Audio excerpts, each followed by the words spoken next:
Golden Age Gardening. Every single neighbor walking past your gate is about to stop and stare, because while their gardens are still gray, bare, and lifeless, yours is already exploding with color. That gap between a dull early spring border and one bursting with blooms is not luck. It is not expensive. It all comes down to knowing which plants show up first, work hardest, and ask for the least in return. William Scott here, and welcome back to Golden Age Gardening, the channel dedicated to helping you grow a garden that looks extraordinary at every stage of the season. If you are new here, this is exactly the kind of practical, detailed plant knowledge we share every week. Go ahead and tap subscribe right now so you never miss an episode. And if this video helps you even a little, a like means the world and helps more gardeners find this channel. Today, we're walking through 7 remarkable early flowering perennials, plants chosen not just for beauty, but for their ability to genuinely transform a garden border in those quiet weeks when everything else is still dormant. These are performers. They are the plants that signal loud and clear that a new season has arrived.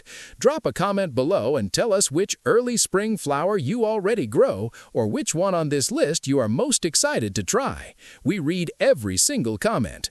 Before diving into the list, it is worth understanding why planting for early season color is one of the smartest moves a gardener can make. Most gardens peak in summer, June, July, August, when the widest variety of plants are in flower. But the months of February, March, and April represent an opportunity that too many gardeners leave completely untapped. Early flowering perennials do something powerful. They establish rhythm in the garden. They signal seasonal change, attract the first pollinators of the year, including queen bumblebees searching for nectar after winter, and they set the visual tone for everything that follows. When a border looks full, layered, and alive in early spring, the whole garden feels more intentional and cared for throughout the year. The best news? Every plant on this list is a perennial. Plant it once and it comes back reliably year after year, often spreading slowly to fill more space over time. That is long-term value with very little repeated effort. Plant number 1, Helleborus orientalis, Lenten Rose. There's a quiet drama about Lenten Rose that no other early season plant quite captures. This is a perennial that blooms when frost is still arriving overnight, when bare soil stretches in every direction, and when the idea of a garden in full color still feels weeks away. And yet here it is, producing elegant, nodding blooms in shades of deep burgundy, dusty rose, creamy white, and soft plum while the rest of the world sleeps. Helleborus orientalis is a native of Greece and Turkey, and it has been grown in European gardens for centuries. What makes it so valuable for the modern gardener is a combination of qualities rarely found in a single plant. The flowers last for months rather than days or weeks. The foliage is fully evergreen in most climates, meaning this plant provides structural interest in the border all year round, not just when it flowers. It is deer-resistant. It thrives in shade and partial shade, 2 of the most difficult garden conditions to plant for. And once it settles into a position it likes, it forms dense, self-sufficient clumps that expand slowly year after year without any division needed. An important care note: in late winter, cut back any old foliage from the previous year just as new growth and flower stems begin to emerge. This simple step clears the way for blooms to show clearly and prevents fungal leaf spot from building up in the clump. In the garden, Lenten Rose works beautifully along shaded pathways, beneath deciduous trees, and in the front or middle of woodland-style borders. Pair it with early ferns for a layered textural effect, or with brunnera to create a composition that feels rich and complete well before summer arrives. This plant sets a mood: calm, sophisticated, and deeply seasonal. If you are only going to add one plant to a shaded border this year, Helleborus orientalis is the one. Plant number 2. Aubrieta Royal Blue, rock cress. Shifting from the shade to full sun, plant number 2 is one of the most visually dramatic ground-level performers you can grow. Aubrieta Royal Blue is a low, trailing perennial that appears almost modest for most of the year, a mat of small evergreen foliage sitting quietly along an edge or cascading over a stone wall. Then, early spring arrives, and the entire plant vanishes beneath a dense flood of vivid purple-blue flowers. The effect is immediate and striking. Even from a distance, a well-established clump of Aubrieta creates what looks like a spilled pool of violet color against stone or soil. This cascading habit makes it an exceptional choice for retaining walls, raised beds, rock gardens, and the front edges of sunny borders where its trailing stems can flow downward freely. Aubrieta is a Mediterranean native, which tells you everything about what it needs: excellent drainage, full sun, and relatively lean soil. It does not want rich, wet ground. That is the fastest way to lose it. In the right spot, however, it is close to bulletproof. After the main flush of flowering finishes, cut the plant back by about 1/3. This shearing promotes fresh, compact growth and often encourages a second, lighter wave of blooms later in the year. Without this cut, plants tend to become straggly and open in the center over time. Combine Aubrieta with Iberis sempervirens, Candytuft, for a two-tone ribbon of purple and white that runs along the front of a sunny border. Add Arabis caucasica behind it for soft pink tones and a slightly taller growing layer. Together, these three plants create a complete early spring composition at ground level that requires almost no maintenance once established. Plant number 3, Iberis sempervirens, Candytuft.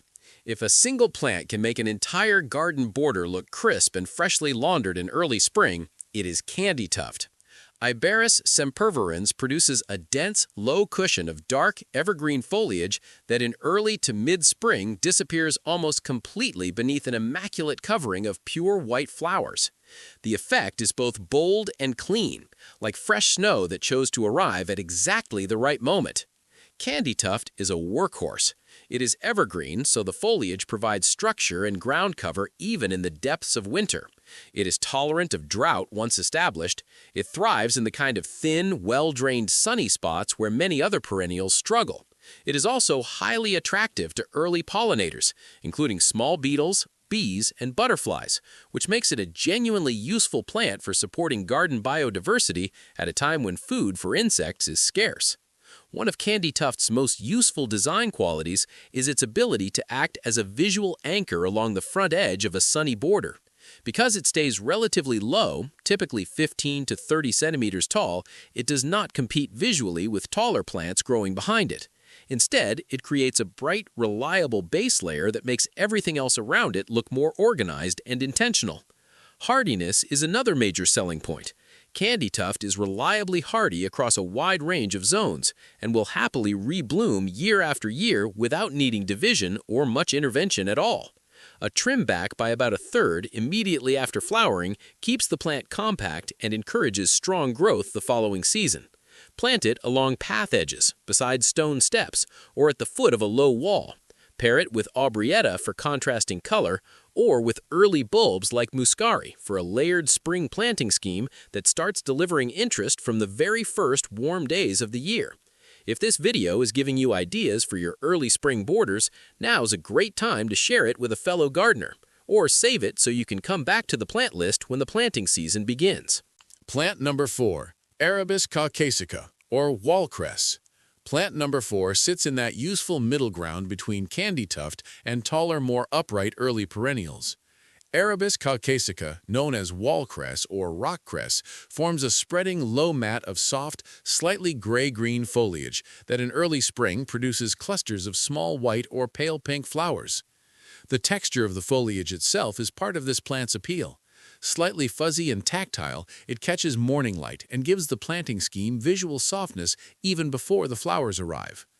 What makes Arabis particularly useful as an early bloomer is how naturally it fills horizontal space. Rather than growing upward, it spreads outward, creating a dense, weed-suppressing carpet along the ground. This spreading habit means it works beautifully on sunny slopes and banks, where it can cascade and colonize naturally without becoming invasive or problematic. Arabis is tough. It handles cold temperatures without complaint, bounces back quickly after hard frosts, and performs well even in exposed sunny positions where wind and dry conditions challenge other plants. It is genuinely one of the easiest early-season perennials to establish. For best results, give it a light trim after the main flowering period ends. Like Aubrieta and Candytuft, this encourages the plant to remain compact and prevents the center from becoming woody and open over time. In terms of garden design, Arabis works brilliantly when planted in groups along the front of borders, around the base of ornamental grasses, or cascading over the edges of raised beds. Combine it with Primula vulgaris for a warm splash of yellow or pink alongside the white flowers, or layer it behind Candytuft and Aubrieta to build depth into a ground-level early spring display. Plant number 5, Brunnera macrophylla Jack Frost. From the ground-hugging sun lovers, we move back into the shade garden for one of the most visually sophisticated early perennials available. Brunnera macrophylla Jack Frost is a plant that earns its place in the border through two completely different qualities, and the fact that both qualities are exceptional makes it genuinely difficult to leave off any planting plan. The first quality is the flowers. In early to mid-spring, Jack Frost produces sprays of tiny sky blue flowers that look remarkably similar to forget-me-nots. These delicate blooms float above the foliage on slender stems, creating a light, airy cloud of blue that brightens shaded corners with a touch of gentle color at exactly the point in the season when shaded areas feel most bare and lifeless. The second quality is the foliage, and this is where Jack Frost truly separates itself from almost every other shade perennial. The large, heart-shaped leaves are overlaid with an intricate silver pattern that follows the veins of the leaf, creating a metallic, frosted appearance that reflects light back into dark garden spaces. Even in deep shade, this foliage glows. And because the leaves persist and remain attractive from spring right through to autumn, Jack Frost is genuinely contributing to the border for the majority of the growing season. This is a plant that rewards good companions. Pair it with Helleborus orientalis for a classic woodland combination. Add Pollinator alongside it for contrasting spotted foliage. Use it in front of ferns to create a graduated shade planting that looks both natural and considered. Brunnera prefers consistently moist, humus-rich soil and dislikes prolonged drought.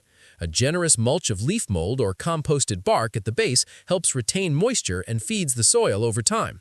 Division every few years helps keep the clumps vigorous and productive.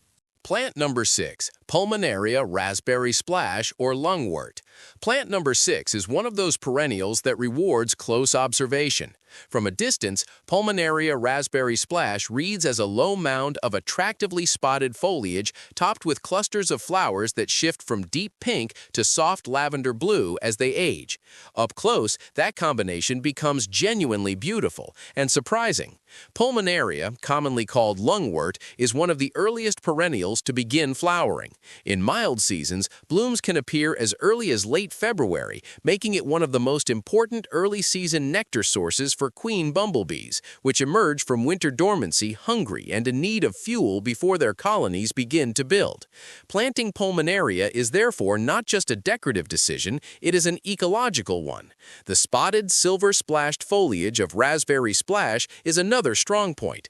Unlike some Pollinator varieties where foliage loses its appeal after flowering, this cultivar maintains good leaf appearance throughout the growing season. The spots are bright and clear, the mound remains tidy, and the plant contributes genuine textural interest to the front of a shaded or semi-shaded border right through to autumn.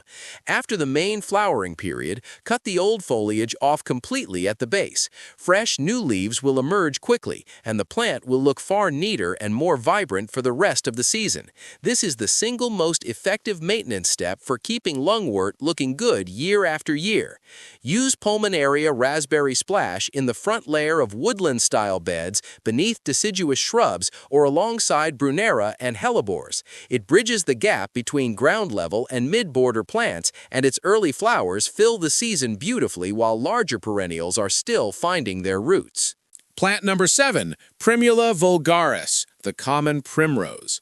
The final plant on the list is perhaps the most beloved early spring flower in the entire gardening world. Primula vulgaris, the common primrose, carries with it a sense of nostalgia and warmth that very few other plants can match. Those cheerful, wide-open flowers sitting just above neat, crinkled foliage rosettes in shades of soft yellow, rich cream, blush pink, deep purple, and raspberry. They speak directly to the part of every gardener that simply loves spring. But beyond sentiment, primrose is a genuinely excellent garden plant with real practical strengths. It blooms reliably in late winter and early spring, often beginning in late February in sheltered spots and continuing well into April or even May. It is perfectly hardy across a wide range of climates, handles frost without damage, and thrives in partially shaded conditions where many colorful spring perennials struggle to perform. Primrose clumps expand slowly year on year. After a few seasons, established plants can be divided in early summer after flowering, gently pulled apart into smaller sections and replanted to create more plants and fill wider areas of the border at no additional cost. This makes primrose an increasingly generous investment over time. From a design perspective, primrose is ideal for naturalizing beneath trees and in woodland-style plantings. Use it along the edges of paths where its low, neat habit creates a welcoming boundary. Combine it with early bulbs, muscari, dwarf narcissus, or scilla for a layered spring display that builds in color and energy from the very first days of the new season. Pair it with Pollinator and Iberis to complete a front-of-border scheme that feels genuinely abundant and richly planted even in the earliest weeks of spring. 7 plants, each one chosen for a different quality, for shade, for sun, for cascading over edges, for glowing silver foliage, for attracting pollinators, for bold color, or for quiet, dignified elegance. The real magic happens when these plants are used together in layered combinations rather than placed individually as isolated specimens. A simple and highly effective early spring planting scheme for a shaded border might run like this: Helleborus at the back and midsection, brunnera Jack Frost through the middle layer, and Pollinator Raspberry Splash at the very front. 3 plants, all shade-tolerant, all early flowering, all with attractive foliage that persists well beyond the main bloom period. For a sunny, open border, consider Aubrieta and Candytuft trailing along the very front edge, Iberis stepping up slightly behind them, and primrose tucked into any partially shaded pocket along the back of that same bed. Together, these plants create weeks of consecutive color before a single summer perennial has even broken the soil surface. The principle across all of these combinations is the same: plant for sequence and for foliage as much as flower. When the blooms of plant number 1 are fading, the foliage of plant number 3 is at its best. When the flowers of plant number 5 have finished, the leaves are providing silvery ground cover for another 4 months. Early spring planting done well does not just give you a brief window of color, it gives you a framework for the entire season. Early spring is a gift that most gardens leave unopened. The soil is workable, the light is changing, the days are lengthening, and with the right plants already in the ground, the garden responds faster than you would believe possible. None of these 7 perennials demand constant attention. None require specialist soil preparation or particularly complicated care. What they do require is a decision, the decision to plant them, to position them thoughtfully, and to give them the conditions they need to establish. After that, they largely take care of themselves, returning year after year and building in strength and presence as the seasons pass. That is what gardening at its best looks like. Plants chosen with intention, placed with care, and left to settle into the rhythm of the seasons on their own terms. If this episode gave you something useful, please do share it with a gardener who would benefit, and subscribe to Golden Age Gardening so you never miss a new video. Drop a comment below with the plant from this list you are most excited to try. Every comment helps this channel grow, and every new subscriber brings more gardeners into this community. Thank you for watching. William Scott here. See you in the next one.